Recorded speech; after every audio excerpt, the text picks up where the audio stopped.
अथ त्रयोदशोऽध्यायः। राजा पुरुरवा और उर्वशी की कथा। सूत जी बोले, सुद्युम्न के दिव्यंगत हो जाने पर प्रजानुरंजन में तत्पर गुणी एवं सुंदर महाराज पुरुरवा राज्य करने लगे। उस रमणीय प्रतिष्ठानपुर में सर्वधर्मज्ञ तथा प्रजा की रक्षा में तत्पर राजा पुरुरवा ने सभी के द्वारा आदरणीय राज्य किया।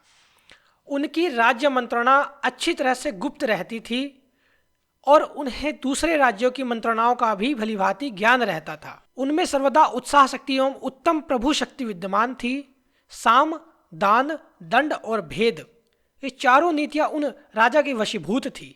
वे चारों वर्णों तथा आश्रमों के लोगों से अपने अपने धर्मों का आचरण कराते हुए राज्य का शासन कार्य करते थे। वे राजा पुरुरवा विपुल दक्षिणा वाले विविध यज्ञ करते थे और पवित्र दान किया करते थे। राजा पुरुरवा के रूप, गुण, उदारता, शील, ऐश्वर्य एवं वीरता की प्रशंसा सुनकर उर्वशी उनके वशभूत हो गई। उन दिनों वह भी ब्रह्मा के शाप से पृथ्वी पर मनुष्य योनि में आई थी। अतः उस मानिनी ने उन राजा को गुणी जानकर उन्हें पति के रूप में स्वीकार कर लिया। वह वरांगना इस प्रकार की शर्त रखकर वहीं रहने लगी। उसने कहा, हे राजन, ये दोनों भेड़ के बच्चे मैं आपके पास धरोहर के रूप में रखती हूँ। हे मानद, आप इनकी रक्षा करें। हे नृप, दूसरी शर्त है कि मैं केवल घी ही खाऊंगी और कुछ नहीं। और हे महाराज, तीसरी शर्त है कि सहवास के अतिरिक्त किसी दूसरे समय में मैं आपको कभी वस्त्रहीन अवस्था में ना देखूं। हे राजन, यदि आप इन कही गई शर्तों को भंग करेंगे तो मैं उसी समय आपको छोड़कर चली जाऊंगी। यह मैं सत्य कह रही हूं।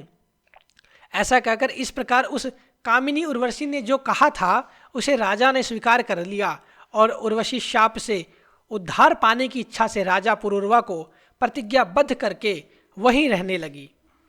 उर्वशी के द्वारा मुग्ध किए गए राजा सब धर्म, कर्म त्याग कर अनेक वर्षों तक भोग विलास में पड़े रहे। उस पर आसक्त मन वाले वे सदा उसी पर चिंतन करते रहते थे और उस पर अत्यधिक मोहित होने के कारण एक क्षण भी उस उर्वशी के बिना नहीं रह सकते थे।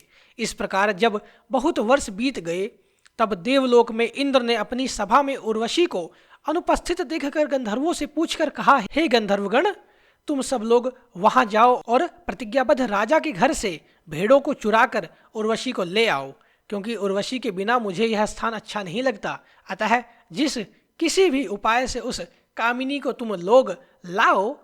तब इंद्र के ऐसा कहने पर विश्वावसु आदि प्रधान गंधर्वों ने वहां से जाकर रात्रि के घोर अंधकार में राजा पुरुरवा को विहार करते देख उन दोनों भेड़ों को चुरा लिया।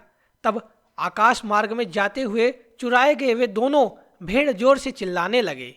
अपने पुत्र के समान पाले हुए भेड़ों का करंदन सुनते ही उर्वशी ने क्रोधित होकर राजा पुरुरवा से कहा, हे राजन, मैंने आपके सम्मुख जो पहली शर्त रखी थी वह टूट गई। आपके विश्वास में मैं धोखे में पड़ी, क्योंकि पुत्र के समान मेरे प्रिय भेड़ों को चोरों ने चुरा लिया। फिर भी आप घर में स्त्री की तरह शयन कर रहे हैं। अपने को वीर समझने वाले नपुंसक इस अधम स्वामी के द्वारा मैं नष्ट कर दी गई। सर्वदा प्राणों के समान मेरे दोनों भेड़ अब चले गए। उर्वशी को इस प्रकार विलाप करती देख प्रेम में आसक्त राजा पुरुरवा चोरों के पीछे नग्न अवस्था में ही तुरंत दौड़ पड़े। उस समय गंधर्वों द्वारा वहां राजा के भवन में बिजली चमका दी गई, जिसके कारण वहां से जाने की इच्छा वाली उर्वशी ने राजा को नग्न देख लिया। गंधर्व उन दोनों भेड़ों को वहीं मार्ग में छोड़कर भाग गए। थके एवं नग्न राजा भेड़ों को लेकर अपने घर चले आए। तब वे उर्वशी को वहां से गई हुई देखकर अत्यंत दुखित होकर विलाप करने लगे एवं लज्जित हुए। पति को नग्न देखकर वह सुंदरी उर्वशी चली गई थी। व्याकुल, लाचार, काम से मोहित तथा एकमात्र उर्वशी में आसक्त चित्त वाले राजा शोक तथा करंदन करते हुए देश देश में भ्रमण करने लगे। इस प्रकार समस्त भूमंडल पर भ्रमण करते हुए उन्होंने उर्वशी को कुरुक्षेत्र में देखा। उसे देखते ही प्रसन्न मुख वाले नृप श्रेष्ठ राजा पुरुरवा ने मधुर वाणी में कहा, हे प्रिय, ठहरो ठहरो। हे कठोर हृदय, मैं अब भी तुम पर आसक्त हूँ, मैं तुम्हारे वश में हूँ, अतः मुझ निरपराधी पति को तुम मत छोड़ो। हे देवी, जिस शरीर से तुमने इतना प्रेम किया था, जिसे तुमने यहाँ तक खींच लिया, वह शरीर आज यहीं गिर जाएगा। हे सुंदरी, तुम्हारे द्वारा तयक्त इस देह को भेड़ी और कौवे खा जाएंगे। इस प्रकार विलाप करते हुए दुखित, दीन, थके, कामातुर और अत्यंत लाचार राजा पुरूरवा से उर्वशी कहने लगी। उर्वशी बोली, हे राजेंद्र, आप मूर्ख हैं, आपका ज्ञान कहाँ चला गया। हे पृथ्वीपते, भेड़ियों के समान स्त्रियों की किसी से मित्रता नहीं होती, अतः राजाओं को चाहिए कि वे स्त्रियों और चोरों पर कभी भी विश्वास ना करें। अब आप अपने घर जाइए, सुख भोगिए और मन में किसी प्रकार की चिंता मत कीजिए। इस प्रकार अत्यंत विषय आसक्त होने के कारण उर्वशी के समझाने पर भी राजा को ज्ञान नहीं हुआ। उस स्वेच्छा चारिणी अप्सरा के स्नेह में जकड़े रहने के कारण उन्हें अपार दुख प्राप्त हुआ। सूत जी बोले, हे मुनिजन, इस प्रकार मैंने उर्वशी के महान चरित्र का वर्णन आप लोगों से संक्षेप में कर दिया, जो वेद में विस्तार पूर्वक वर्णित है। इति श्रीमद्देवी भागवते महापुराणे अष्टादशसहस्रयां संहितायां प्रथम स्कंदे पुरूरवस उर्वश्याश्च चरित्र वर्णनम् नाम त्रयोदशोऽध्यायः।